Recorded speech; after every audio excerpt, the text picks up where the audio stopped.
तो ब्रेक के बाद एक बार फिर स्वागत है आपका। ब्रेक पर जाने से पहले हमने आपको कहा था कि एक और बेशर्म तस्वीर हम आपको दिखाने वाले हैं। ईमानदार सचिव साहब देखिएगा जरूर, बहुत जरूरी है आपका ये देखना। और स्वास्थ्य मंत्री जी आप भी देखिए, खून, भले ही आप इसके रंग से नफरत करें या प्यार करें, लेकिन ये खून कमबख्त आपकी रगों में बहता है।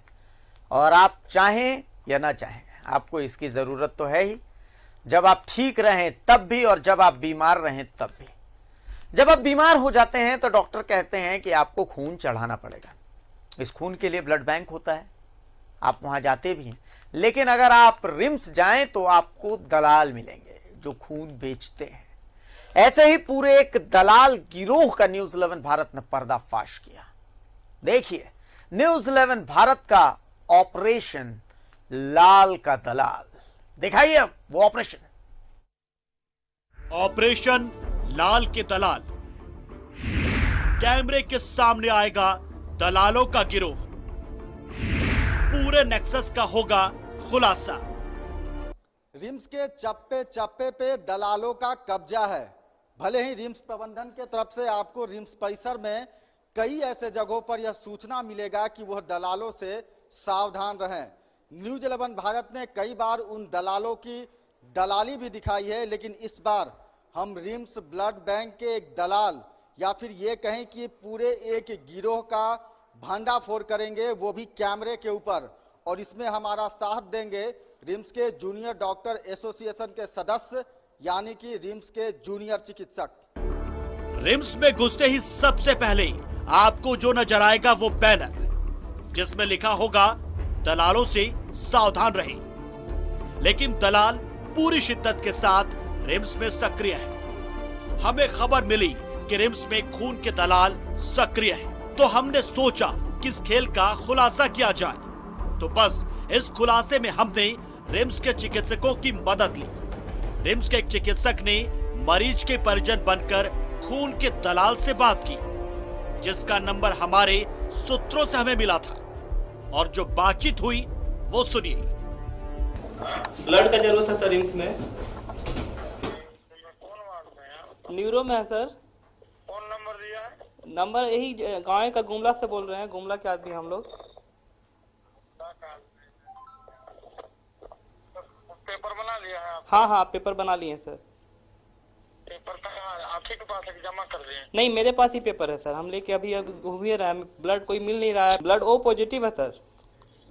अच्छा नंबर वो कौन दिया मेरा वाला जी? नंबर बात सर बोले तो जाने पहचान का आदमी है, वो ब्लड आपसे लिया था वही दिया है।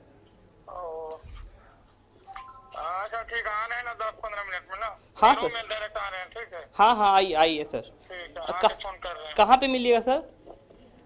हम नीरो में आके फोन कर रहे हैं डायरेक्ट। हाँ हाँ सर आइए नीरो में जल्दी सर। उस दलाल ने हमें मिलने के लिए बुलाया। हमने हमारे कैमरामैन को मरीज का परिजन बनकर उससे मिलने के लिए बोला। मुलाकात की तस्वीर आप टीवी स्क्रीन पर देख सकते हैं। दलाल को हमारे कैमरामैन ने अपने भरोसे में लिया, जिसके बाद खून दलाल ने खून देने के लिए रांची के लालपुर से कई लड़कों को बुलाया। और फिर एक के बाद एक लड़के पहुंचने लगे और सौदा तय भी हो गया। लेकिन ऐन वक्त पर डॉक्टरों ने न्यूज 11 भारत के संवाददाता के साथ उन्हें पकड़ लिया। और जो फिर खुलासा हुआ वो देखिए। नहीं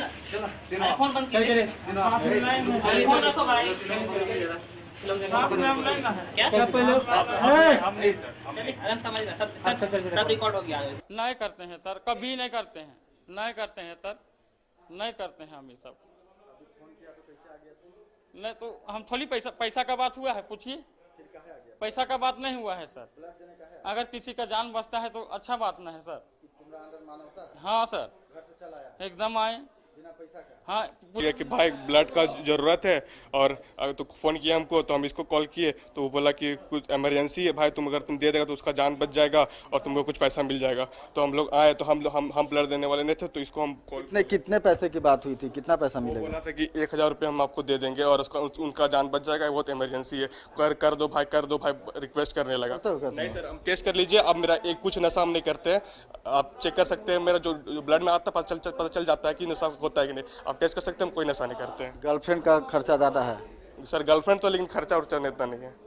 तो फिर ये सब करने की क्या जरूरत पड़ी कि 1000 रुपए दे के ब्लड दिया जाए?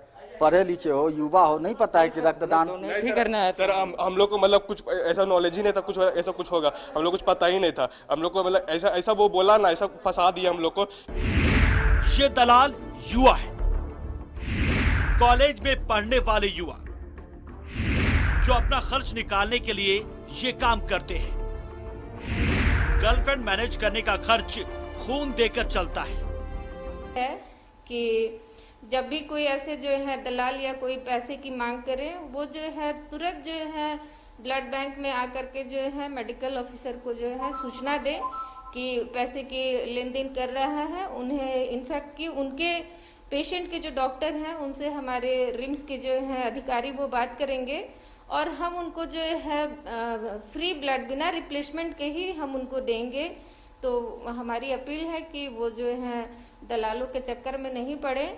और पुनः मैं जो है आप सभी लोगों का, मीडिया कर्मियों और बाकी जो लोग जो इन दलाल को पकड़ने में जो रिम्स ब्लड बैंक और रिम्स एडमिनिस्ट्रेशन को जो मदद किए हैं, मैं पुनः आपको धन्यवाद कहती हूँ। ईमानदार सचिव साहब और माननीय स्वास्थ्य मंत्री जी, प्रत्यक्षम किम प्रमाणम, हमने हमारा धर्म निभाया।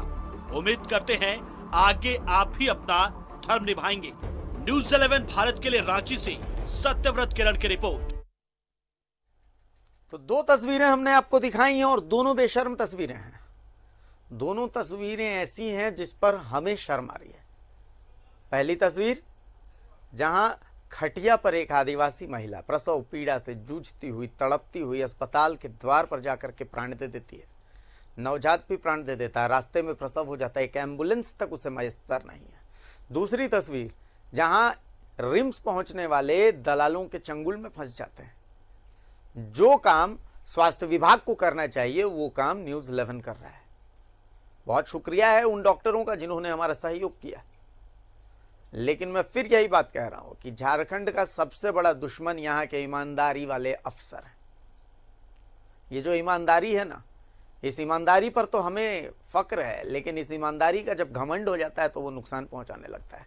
सत्यव्रत हमारे साथ जुड़े हुए हैं। सत्यव्रत, पूरा ऑपरेशन आपने अंजाम दिया, समझाएं कि आखिर रिम्स में हुआ क्या था।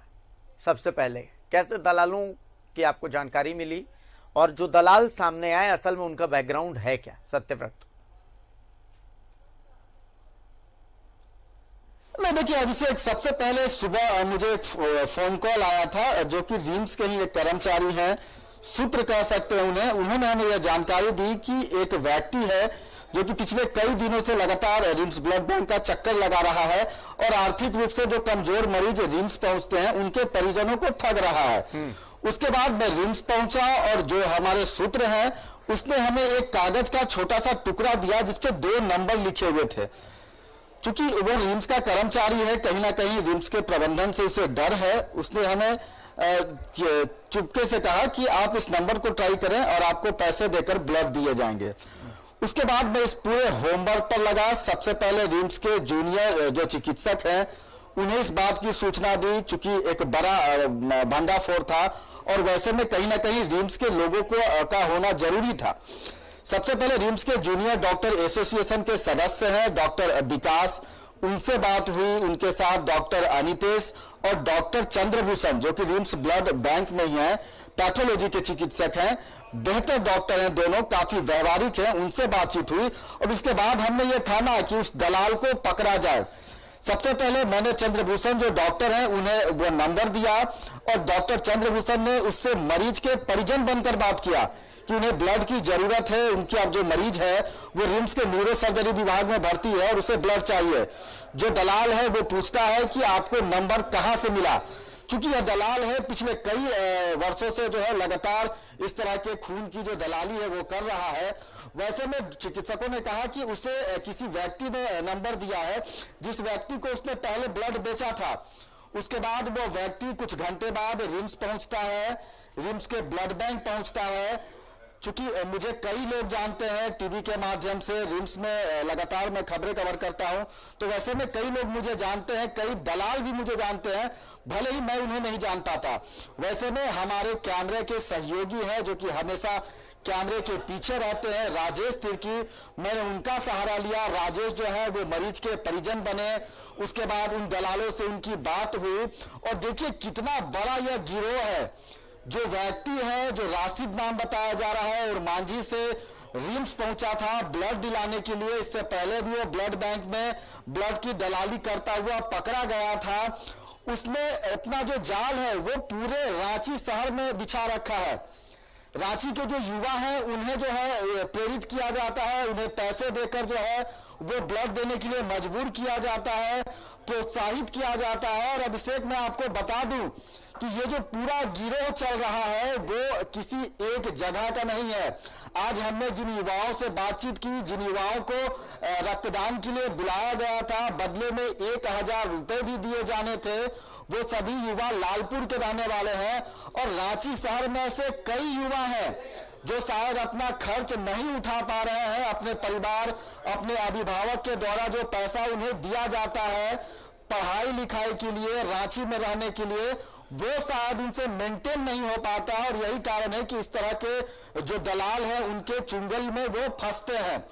रिम्स प्रबंधन को हमने यह आईना दिखाया है, खास कर स्वास्थ्य विभाग को। स्वास्थ्य विभाग के जो नए स्वास्थ्य सचिव हैं के सोन, उनसे काफी उम्मीदें थी लोगों को। जैसे ही वो उन्होंने अपना पदभार ग्रहण किया था स्वास्थ्य विभाग का, जब उन्होंने कमान संभाला था, लोगों को उम्मीद था कि शायद स्वास्थ्य व्यवस्था की जो तस्वीरें हैं वो बदलेंगी, क्योंकि लगातार जो स्वास्थ्य विभाग में जो कमियां दिख रही हैं, जो खामियां दिख रही हैं, उन्हें बदला जाएगा। लेकिन स्थिति जस की तस है। इसलिए जरूरत है कि स्वास्थ्य विभाग रिम्स में ऐसे दलालों पर नकेल कसे, क्योंकि लगातार इस तरह की खबरें दिखाने के बावजूद रिम्स प्रबंधन अपने तरफ से कोई एक्शन नहीं लेता है। रिम्स के जो निदेशक हैं डॉक्टर कामेश्वर प्रसाद, उन्हें रिम्स के इन मरीजों के साथ जो ठगी होता है उनसे उनका कोई लेना देना नहीं है। अब तक नए स्वास्थ्य सचिव ने रिम्स का एक बार भी निरीक्षण नहीं किया। अब तक यह जानने की कोशिश नहीं की कि कैसे दलाल जो है वो हर दिन जो है वो परिजन को ठग रहे हैं। लगातार हम इस तरह की खबरें दिखा रहे हैं, बावजूद ना ही रिम्स प्रबंधन की नींद खुल रही है और ना ही स्वास्थ्य विभाग की। अभिषेक, बिल्कुल बिल्कुल सत्यव्रत, और सबसे बड़ी बात है कि हमने तस्वीरें आज गिरिडीह की दिखाई। गिरिडीह में हमने तस्वीरें दिखाई कि भाई कैसे खटिया पर एक महिला को, प्रसव पीड़ा से जूझती हुई महिला को ले जाया जा रहा है, और फिर हमने तस्वीरों में दिखाया कि किस तरीके से वो महिला तड़पते तड़पते जान दे देती है। नवजात की भी जान चली जाती है, लेकिन उसे इलाज मयस्सर नहीं होता है। 2-3 दिन पहले आपने तस्वीर दिखाई कि रिम्स के बाहर एम्बुलेंस का जाम लगा हुआ है। आपने फिर तस्वीर दिखाई कि रिम्स के बाहर एम्बुलेंस सड़ रहे हैं, बाकायदा उन पर धूल जम रही है। और एक और तस्वीर यह है कि हमारे ईमानदार स्वास्थ्य सचिव साहब रिम्स का दौरा तक करने नहीं जाते हैं। और सबसे बड़ी बात है कि रिम्स के डायरेक्टर साहब जो हैं उन्हें मीडिया से ही परहेज है, वो कहते हैं कि हम तो देखेंगे ही नहीं। स्वास्थ्य मंत्री साहब जो हैं वो अपनी अलग धुन में हैं, वो कुछ बोलते ही नहीं है। तो क्या स्वास्थ्य व्यवस्था का भट्ठा बैठा देने का सब लोगों ने तय कर लिया है?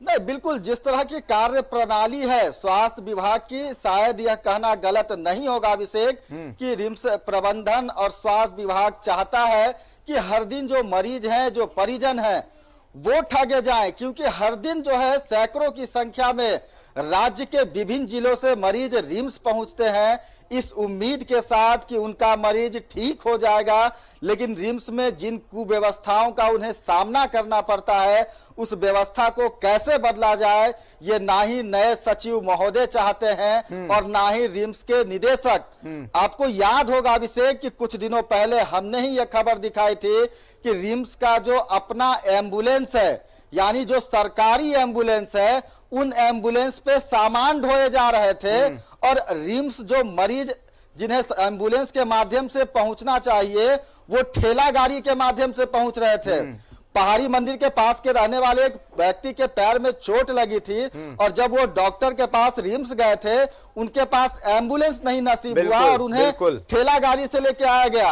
आप समझिए कि राजधानी की ये तस्वीर है और आज गिरिडीह से जो तस्वीर आई है वो यही प्रमाण है कि जब राज्य के सबसे बड़े सरकारी अस्पताल में राजधानी रांची के लोग एम्बुलेंस की जगह ठेला से रिम्स पहुंचे और रिम्स का जो एम्बुलेंस है वो सामान ढोए, तो गिरिडीह की ये जो तस्वीर है वो आप समझ सकते हैं कि दूर दराज क्षेत्रों में क्या स्थिति होती है। ऐसी तस्वीरों की आदत डालनी होगी क्या झारखंड वासियों को? ऐसी कार्रवाई, ऐसी तस्वीरों की आदत डालनी होगी झारखंड वासियों को, जिस तरीके से लगातार ऐसी तस्वीरें सामने आ रही हैं। सत्यव्रत, चलिए सत्यव्रत, बहुत शुक्रिया आपका। हम तो ये चाहते हैं कि जो काम स्वास्थ्य विभाग को करना चाहिए वो काम स्वास्थ्य विभाग करे। हमारा धर्म था कि हमने देखा कि जहां गलत हो रहा है तो उस गलती को सामने लाना हमारा कर्तव्य है, हमारा धर्म है, हमने अपना धर्म निभाया। हम उम्मीद करते हैं कि स्वास्थ्य विभाग भी अपना धर्म निभाएगा। बहुत शुक्रिया सत्यव्रत आपका इस तमाम चर्चा के लिए, इस तमाम जानकारी के लिए, और इस ऑपरेशन लाल के दलाल के लिए भी आपको बहुत शुक्रिया, और उन जूनियर डॉक्टर्स को भी बहुत शुक्रिया जिन्होंने आपका सहयोग किया इस पूरे खुलासे के लिए।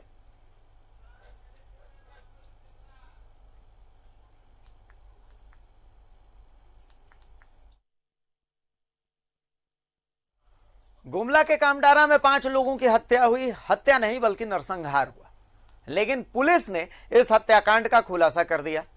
एक तरफ हत्याकांड का खुलासा चल रहा था, दूसरी तरफ सियासत चल रही थी।